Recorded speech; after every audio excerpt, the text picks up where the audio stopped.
최근 코로나19 사태 때문에 극장가의 풍경이 완전히 바뀌었습니다. 극장가는 역대 이 정도의 불경기가 있나 할 정도로 지금 썰렁한 상황인데요. 오히려 집에서는 지금 유튜브 혹은 넷플릭스 등 OTT를 통해서 영화를 소비하는 분들이 굉장히 많아졌습니다.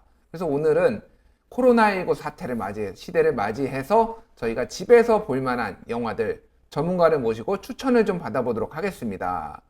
우주 최강의 영화 평론가, 유튜버로 활동 중이신 라이너 씨 나오셨습니다. 안녕하세요. 네, 안녕하세요. 반갑습니다. 우주 네. 최강 맞습니까? 아, 우주 최강 맞습니다. 아, 그렇군요. 네, 잘 알고 계셨네요. 굉장히 뻔뻔해지시기 때문에. 그렇군요. 네. 옛날에 이 정도는 아니었던 것 같은데. 오랜만에 나오니까. 오랜만에 나오니까. 네, 그동안 좀 많이 업그레이드가 됐습니다. 예, 알겠습니다.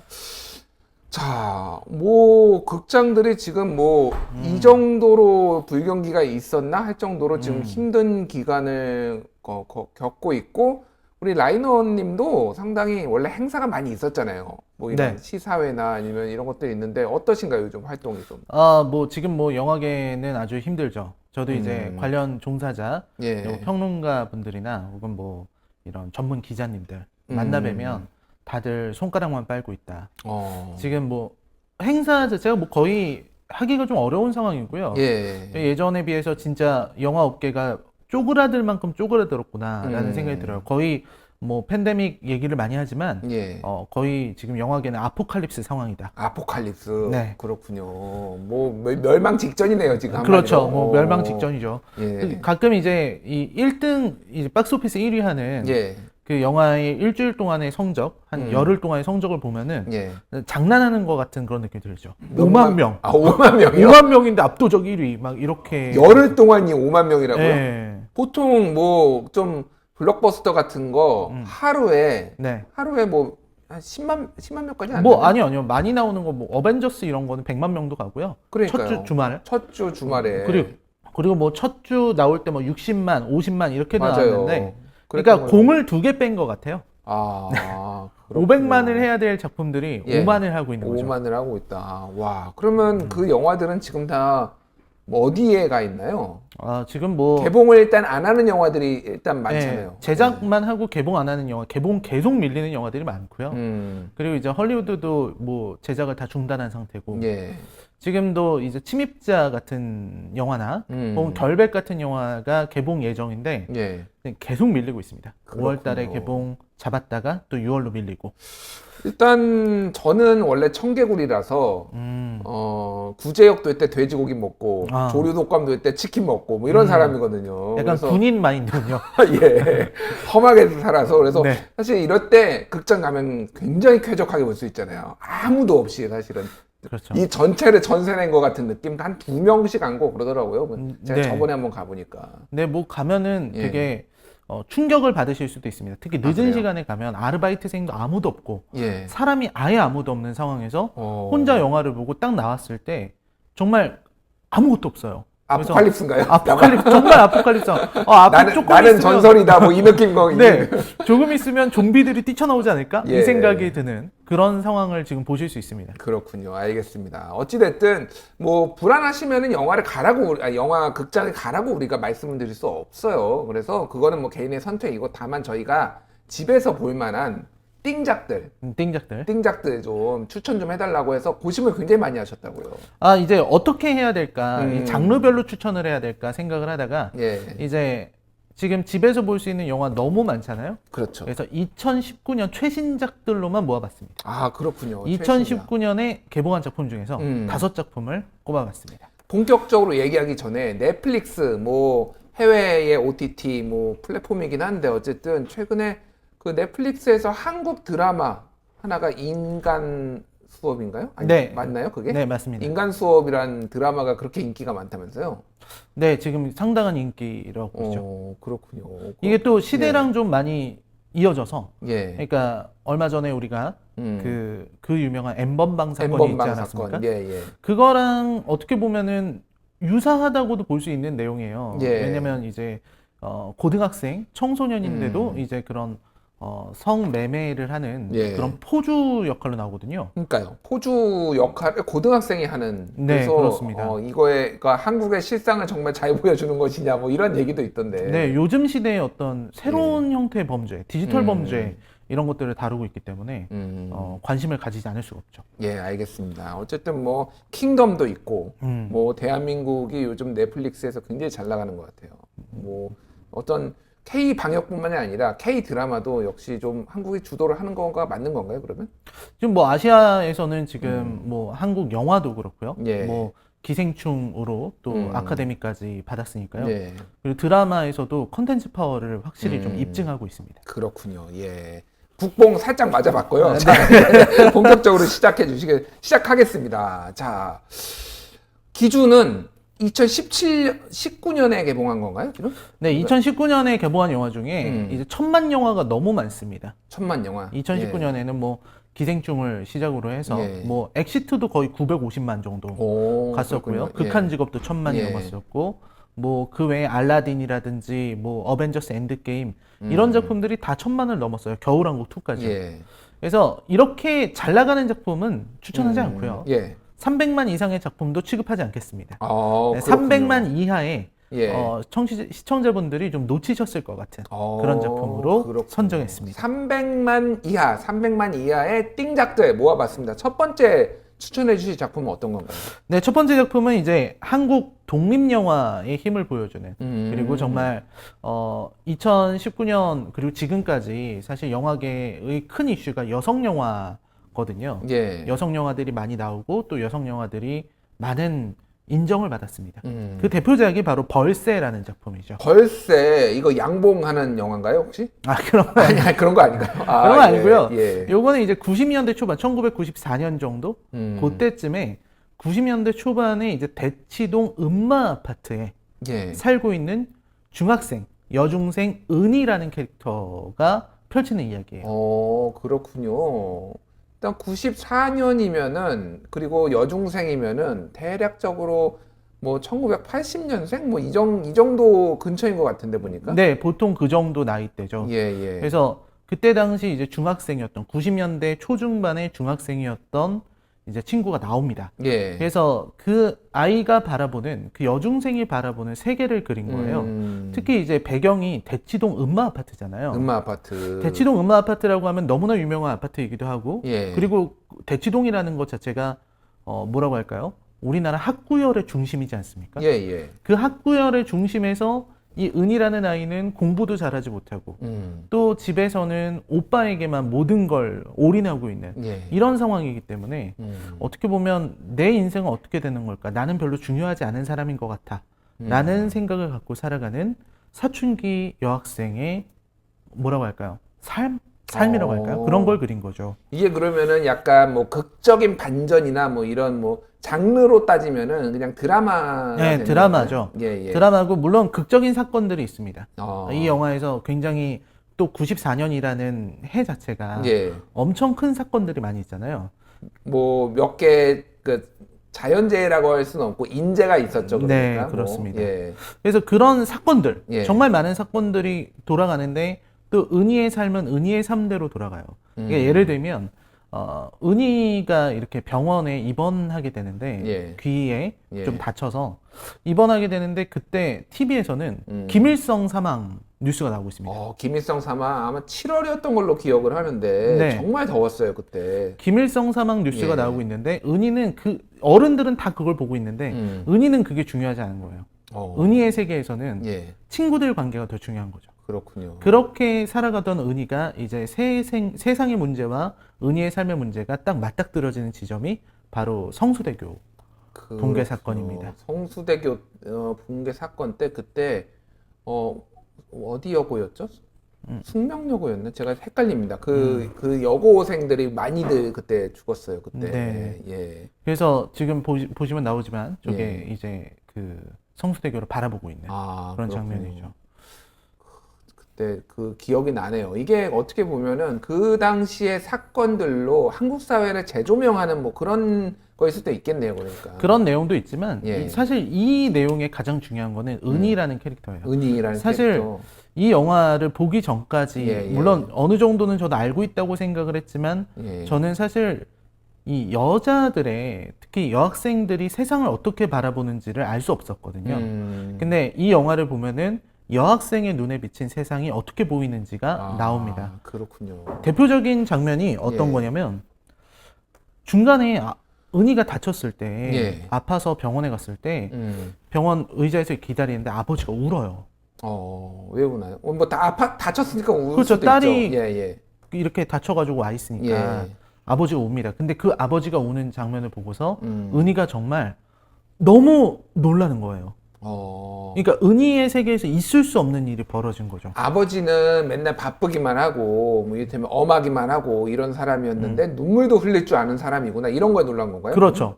전혀 다른 생물을 바라보는 것 같은 예. 그런 느낌. 그래서 그때 당시에 여학생들이 저는 처음에는 이 영화를 보면서 아니 여기 나오는 남자들은 왜 다 나쁠까? 그 남자 담임 선생님은 예. 너네 무조건 서울대 가야 돼. 자 노래 부르자 서울대 이렇게 하고. 예. 그다음에 아버지도 이제 아들만 오빠만 이렇게 쳐주고 예. 그다음에 무조건 서울대 가야 된다. 뭐 대치동이니까요. 예. 그리고 오빠는 은희를 막 때려요. 때려요? 남자들은 다 예. 나쁘게만 나와서 음. 왜 이렇게 표현을 했을까 해서 봤는데 그때 예. 당시 은희 같은 캐릭터가 볼 때는 그렇게 보일 것 같아요. 남자라는 생물이 그런 느낌으로 보이겠구나. 그렇군요. 네, 이런 인상적인 영화입니다. 그렇군요. 많은 거를 좀 던져주고 좀 생각할 거리가 많은 영화를 좀 주신 것 같아요. 저도 말씀을 주시니까 저도 한번 꼭 봐야 되겠다는 생각이 강하게 드네요. 네. 예, 그리고 팩트 체크를 지금 제작진이 했는데 무학여고랍니다. 당시에 사망했던 게 제가 헷갈렸어요. 하도 오래전 사건이라서. 그래서 무학여고에서 8명 사망하고 무학여중에서 1명이 사망했다고 하네요. 네. 네, 참 안타까운 사건으로 그때 기억을 했는데 어쨌든 제가 숙명여고라고 해서 죄송합니다. 최근에 생각해보니까 숙명여고가 너무 많이 나와서 제가 순간 나온 거예요. 뭐 김정숙 여사와 네. 뭐 숙명여고 동문이 어떻네 뭐 이러면서 근데 죄송합니다. 예, 기억을 잘 못했네요. 자, 두 번째 작품 어떤 건가요? 두 번째 작품은 이제 미드소마라는 작품이 있었습니다. 미드인가요?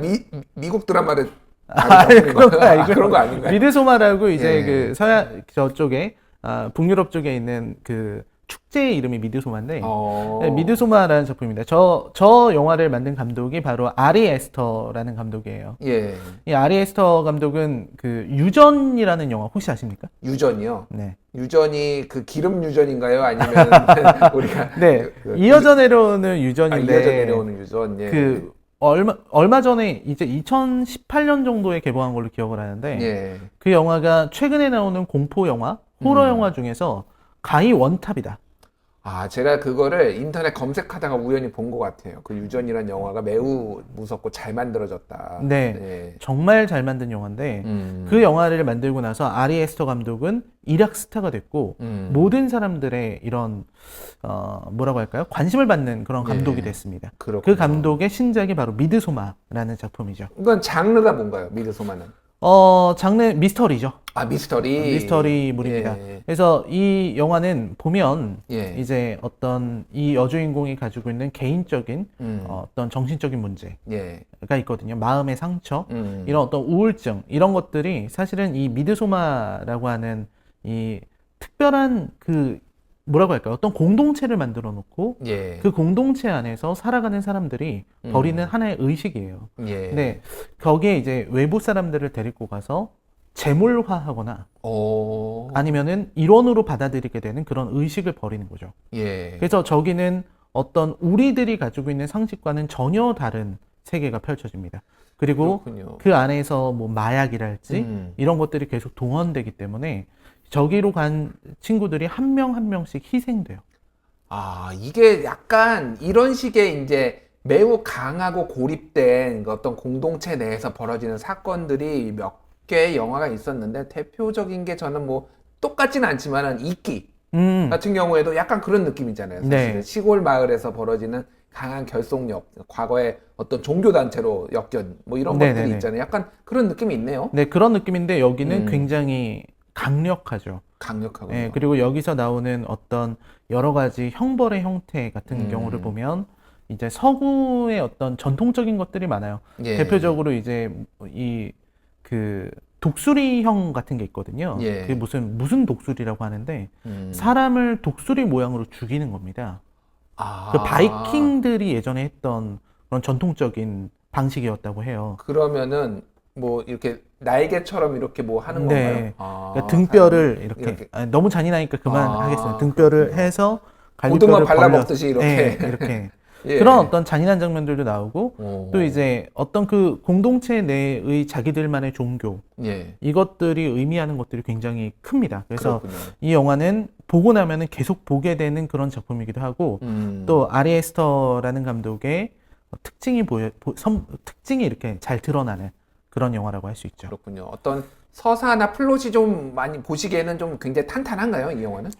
플롯 이제 서사 이런 것보다도 상징이 되게 상징. 뛰어난 작품이에요. 아, 그렇군요. 그렇군요. 네, 저기 그래서 제작진이 얘기를 했는데 이거 다 읽을 수가 없네요. 그 독수리처럼 죽이는 게. 예.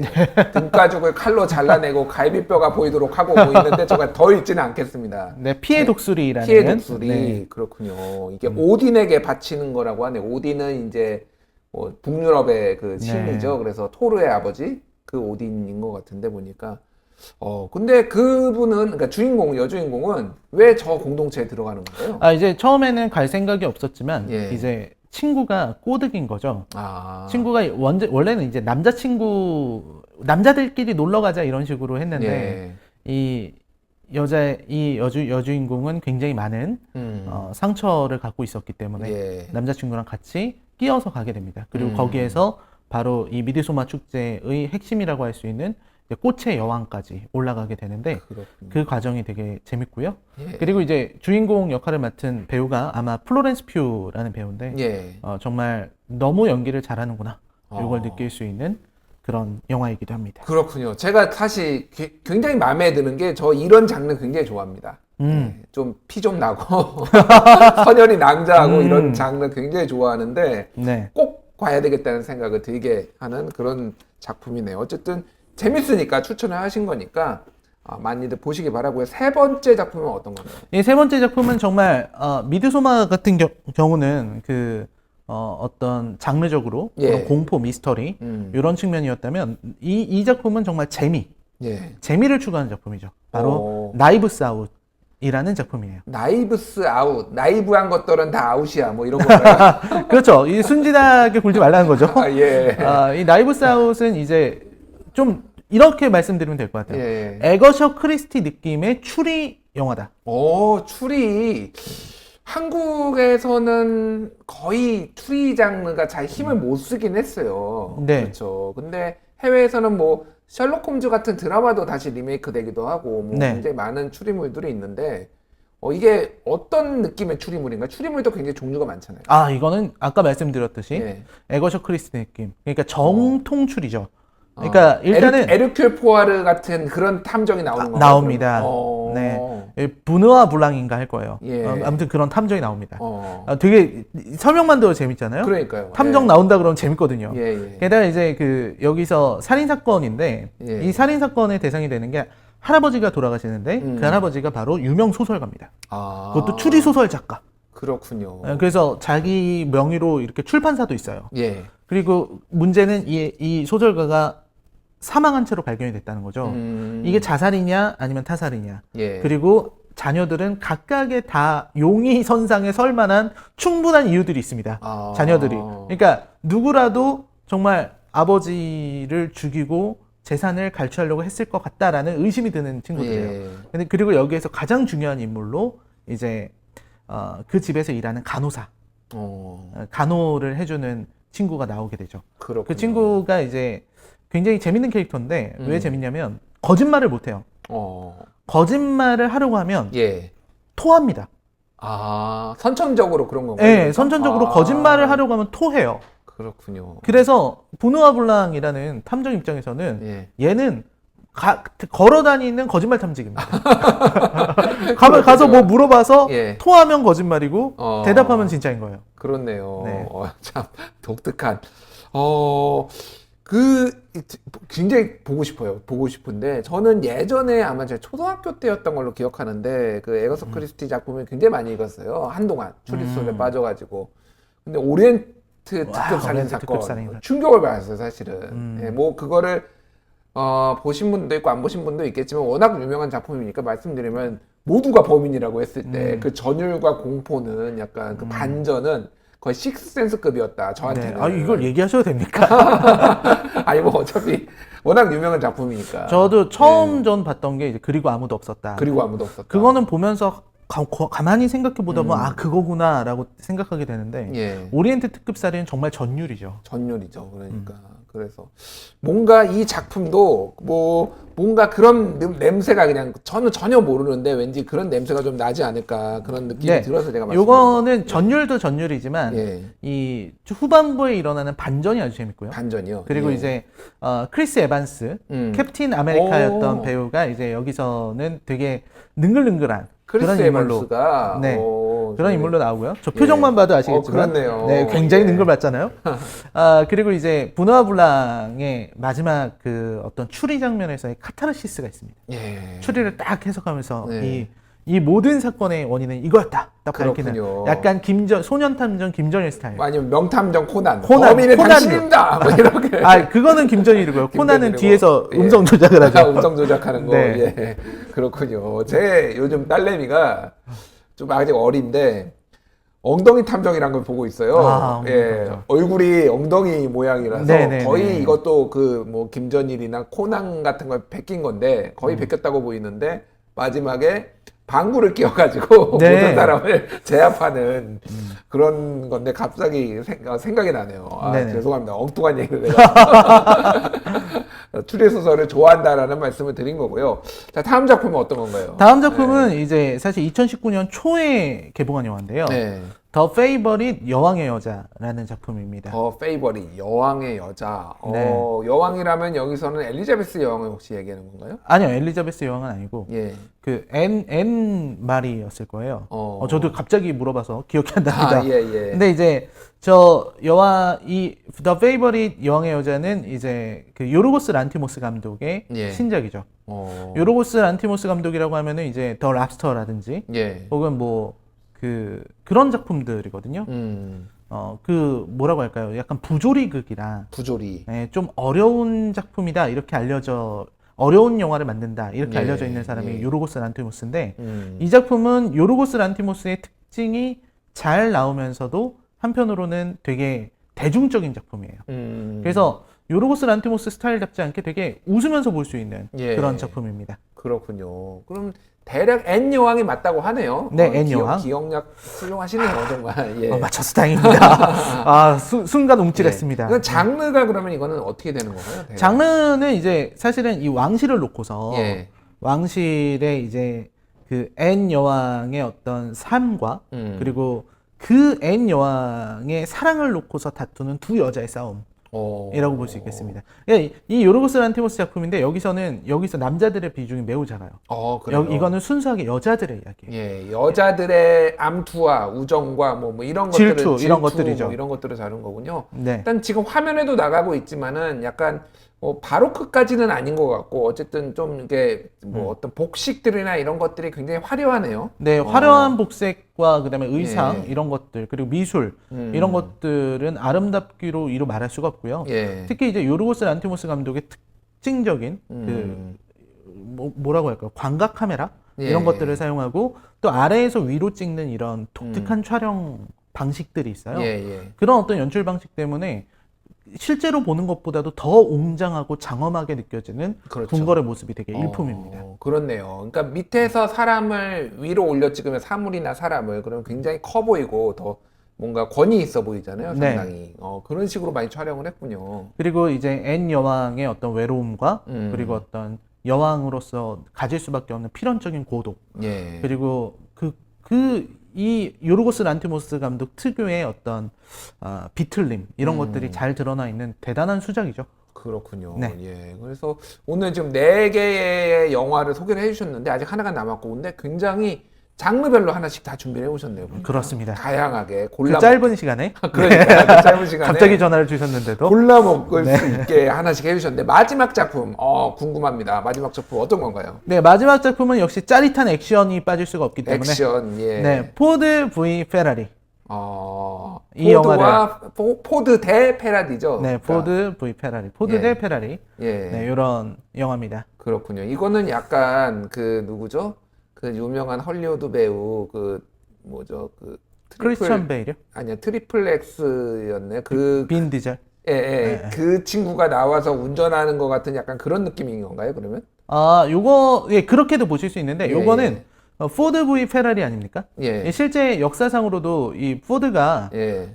그 경영난을 맞았을 때 예. 그 포드 주니어, 포드 2세죠. 포드 예. 2세가 헨리 포드 2세가 엔초 페라리에게 예, 예. 우리 좀 인수합병을 하자. 그러니까 포드는 왜 인기가 없느냐? 예. 포드는 이제 아저씨들이나 타는 차, 맞아요. 예. 사장님들이나 타는 이런 차고 음. 젊은이들이 좋아하질 않는다. 예. 젊은이들이 좋아하는 것은 페라리, 페라리. 승리의 예. 느낌, 붉은색, 매력적, 섹시함 이런 그렇죠. 거다, 예, 열정이다.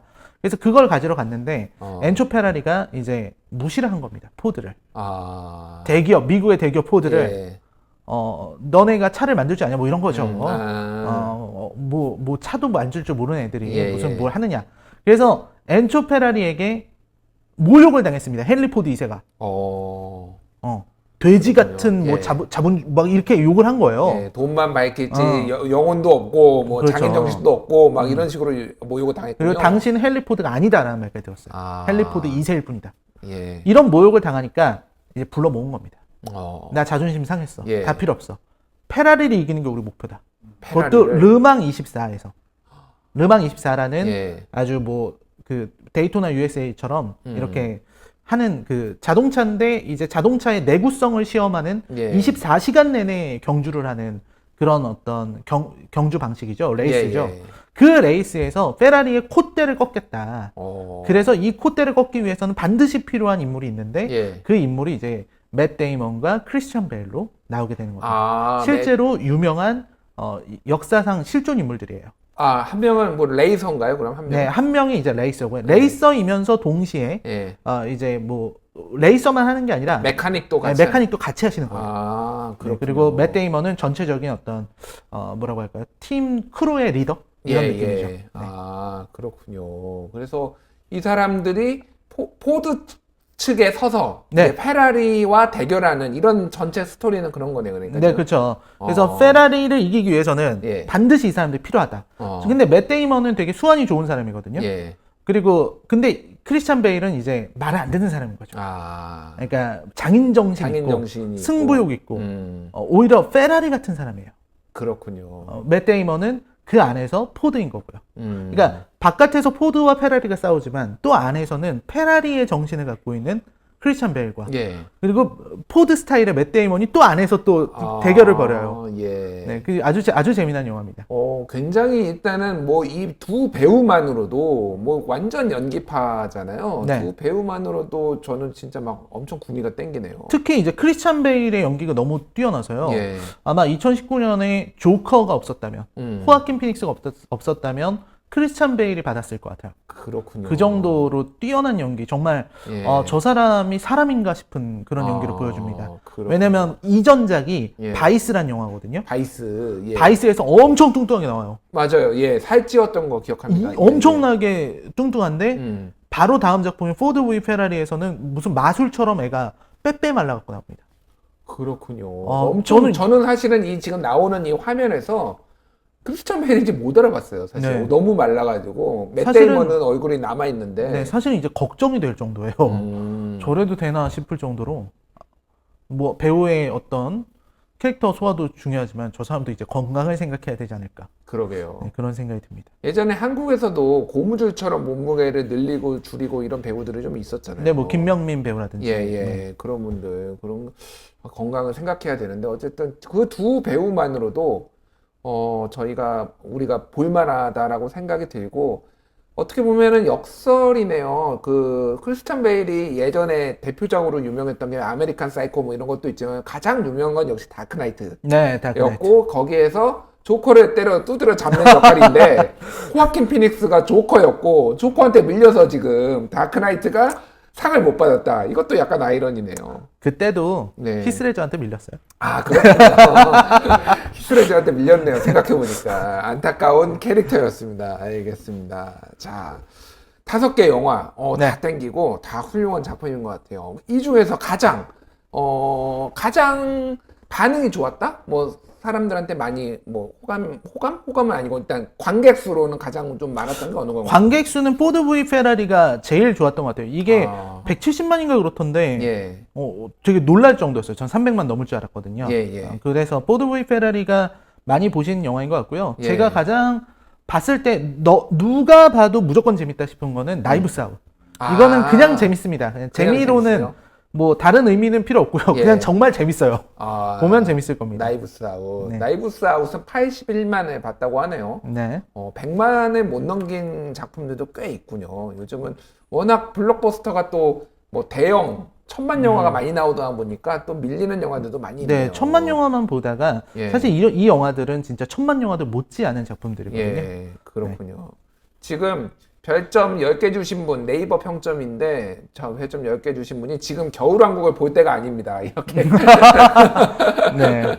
달아놓으셨네요. 알겠습니다. 저도 집에서, 이 영화들은 다 뭐, 어디서 볼 수 있나요? 그냥 네이버에서 돈을 네, 내고 네이버스에서도 보실 수 있고, 음. 그 다음에 이제 그냥 IPTV나 예. 이런 데서 다 찾아볼 수 있습니다. IPTV나 일단 네이버에서는 모두 다운 가능한 걸로 제가 확인하고 왔습니다. 알겠습니다. 네이버 뭐 포털이나 이런 데서 검색해서 다 보실 수 있다고 하니까 한가하실 때 가족들하고 같이 뭐 아니면 혼자 애인하고 같이 뭐 같이 보시길 권합니다. 예, 뭐 자주 모셔야 되는데 바빠요.